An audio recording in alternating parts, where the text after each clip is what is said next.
Hey guys, what's up? Um, Today I wanted to figure out how I want to make videos. I want to start doing that, and I don't know how I want to do it because I feel like I want to make something perfect. And so I'm just gonna shoot on the dartboard here and see how it goes and how I like it.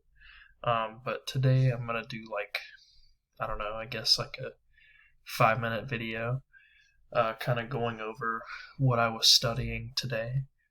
Um, so we're gonna go and give this a shot. So what I was studying today was some of the spine, and also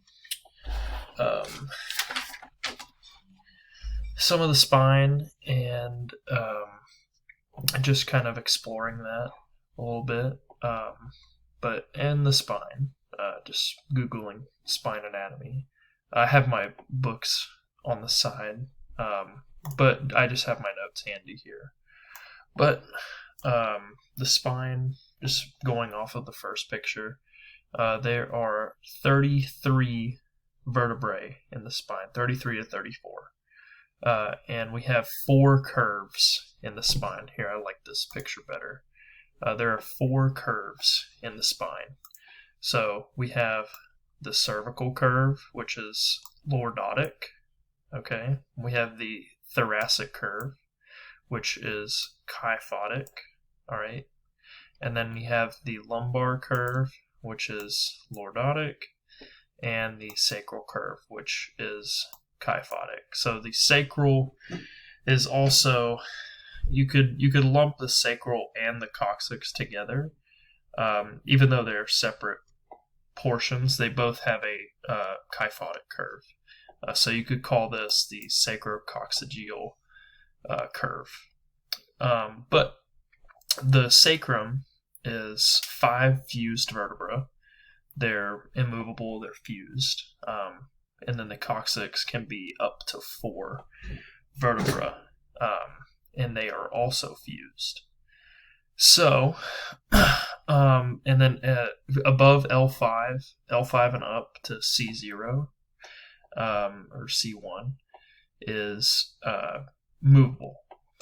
And so that is some of the spine. So some notes about the spine. I'm going to erase some of this. Some notes about the spine. When we are born, the first the spine is like a C. So the spine is basically our thoracic curve. When we're born is our first curve. And then whenever we start to crawl, or we start to walk, or crawling to sitting up, we start to build the cervical curve. So we start with the thoracic curve, and then we gradually, as we lift the head up, we go and start to build on the cervical curve, which develops. And then as we start to walk and we start to stand, the cervical curve develops even more, and then our lumbar curve begins to develop as well. And so, yeah, the lumbar and the sacrococcygeal curve start to develop. So thoracic is the first, then we have our cervical, and then the lumbar and the cervical develop when you walk and stand, and then as well as the sacrococcygeal. So going on, let me exit the drawing. Moving on with the this is a good photo. Well, I like this photo here of the vertebrae. But the vertebrae is 2 parts. Okay, the vertebrae is this anterior portion, okay, which is the vertebral body, or the anterior body. Anterior body. And then back here you have the posterior arch. So this portion is in front, and then this portion is behind. So in the vertebrae, all right, in this body, you have the intervertebral disc, which is the our disc. It's a fibrocartilaginous. It's cartilage. It's water. It's a cushion between our vertebrae, and it sits in the anterior body. And here, let's find another picture.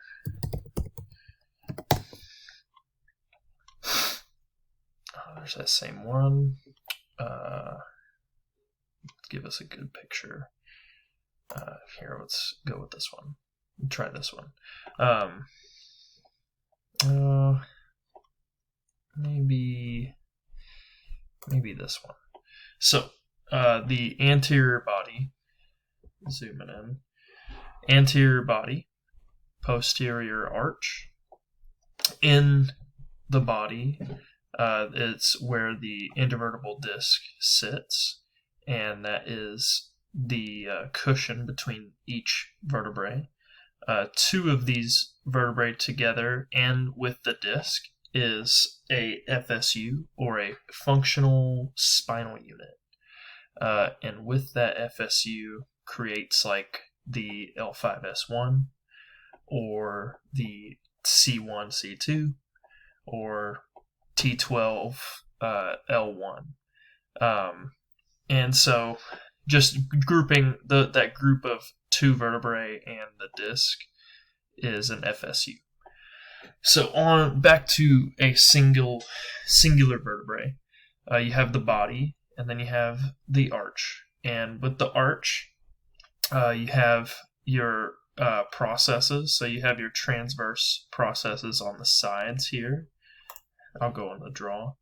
You have your transverse processes on the sides here. The spinous process is this most posterior process. And then you have your lamina, which is connects. It's like a bridge between your spinous process and your transverse process, and then connecting the body to the first transverse process is the pedicule. I have to work on that pronunciation. But both of these combined, the body and the arch, are what form the vertebral foramen, which is that big hole right in the middle there. And that is where your spinal cord goes. And now on this picture here, your spinal cord goes right vertical here, all right? And then this hole here, so you have your vertebral foramen, but then out of this hole here is where your spinal cord nerves branch off into different portions of your body. Like in this photo, you can see the different spaces here, and that is where your spinal cord goes from being in the vertebral foramen to branching out to various portions of the body. And then, so that makes me think of the dermatomes. And this is a chart that shows, here, I want a bigger picture. Show me a bigger one.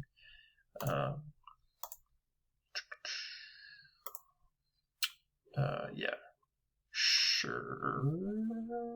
I don't know if YouTube's gonna like that picture, but is that pretty? This is educational purposes, so it should be okay. All right. Hopefully, ask for forgiveness later. But the dermatomes, you can kind of see whenever your spinal cord, spinal cord branches off into these different portions of nerves, they will influence different portions of the body. So, for example, like you're in this dermatome picture, your C3 would influence this portion of your neck, like some of your traps, your levator scapula, your sternocleidomastoid, and then like the L3 would influence some of the quadriceps, and even some of the adductor muscles here.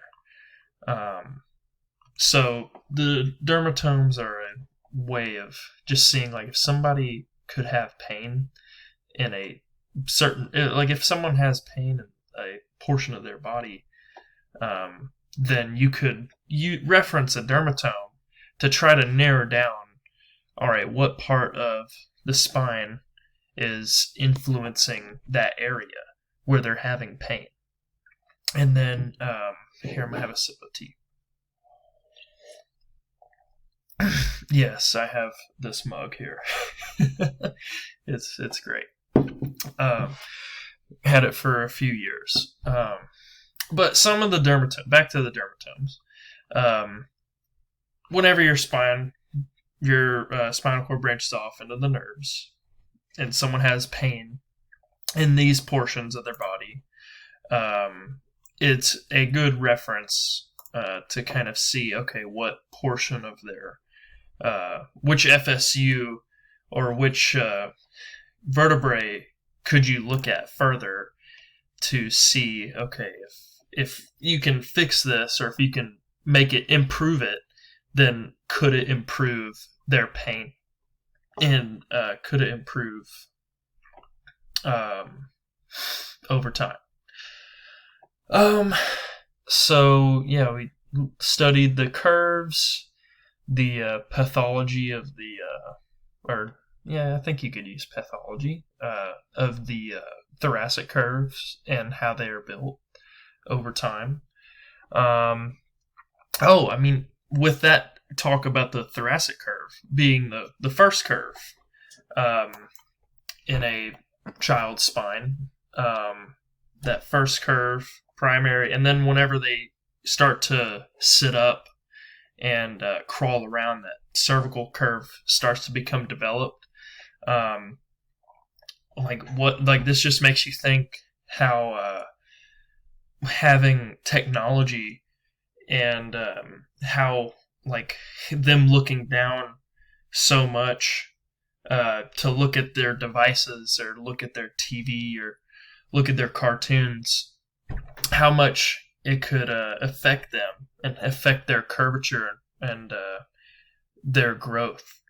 And so it's just kind of worrying to me how kids are growing up. Like my little sister, she's in dance and she's very active, but she always had her like tablet growing up, and I played video games, yeah, but I didn't have a tablet, and I wasn't on my phone, or I didn't even have a phone until I was 12 or 13.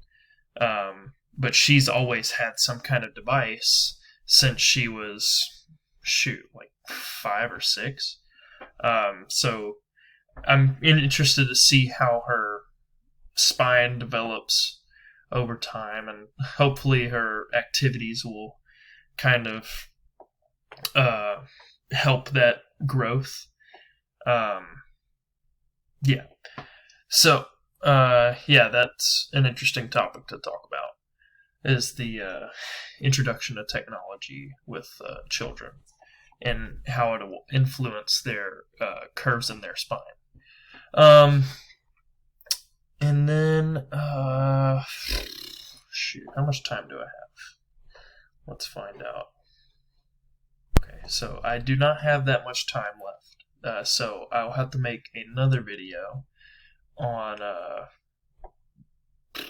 I'll make another video at some point, or maybe at this moment, about the about the spine.